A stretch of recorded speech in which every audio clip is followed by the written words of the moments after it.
কলকাতায় যখনই কাজে যাই তখনই মনে হয় লাঞ্চটা কোথায় সারবো।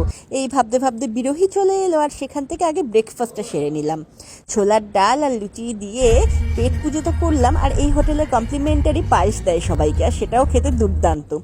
গোটা দিন তো কাজের মধ্যেই চলে গেল। যখন ফাইনালি টাইম হলো তখন বিকেল হয়ে গেছে, দুপুর গড়িয়ে।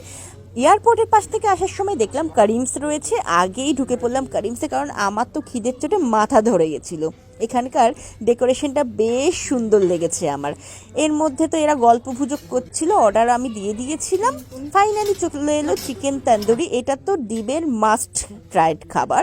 আর এখানে রয়েছে ফিশ কাবাব, যেটা আমি মামনির জন্য নিয়েছিলাম, আর ভেটকি মাছটা ভীষণই ভালো ছিল। মামনি যেহেতু চিকেন কিংবা মাটন খায় না, তাই জন্য মামনির জন্য সব ফিশের আইটেম অর্ডার করা হয়েছিল। আমার কাছে বিরিয়ানি মানেই মাটন বিরিয়ানি, কারণ মাটনের চর্বি যদি বিরিয়ানির মধ্যে মিশে না যায় তাহলে যেন বিরিয়ানির টেস্টই ভালো হয় না।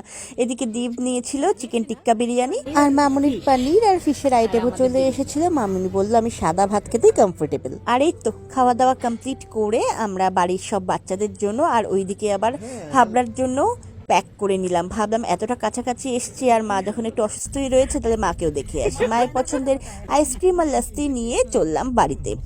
বাড়ি পৌঁছে বেশ কিছুক্ষণ সময় ওখানে গল্পগুজব করে তারপর যখন ফাইনালি ফিরছি তখন তো বিশাল বৃষ্টি, তেমনি বিদ্যুৎ।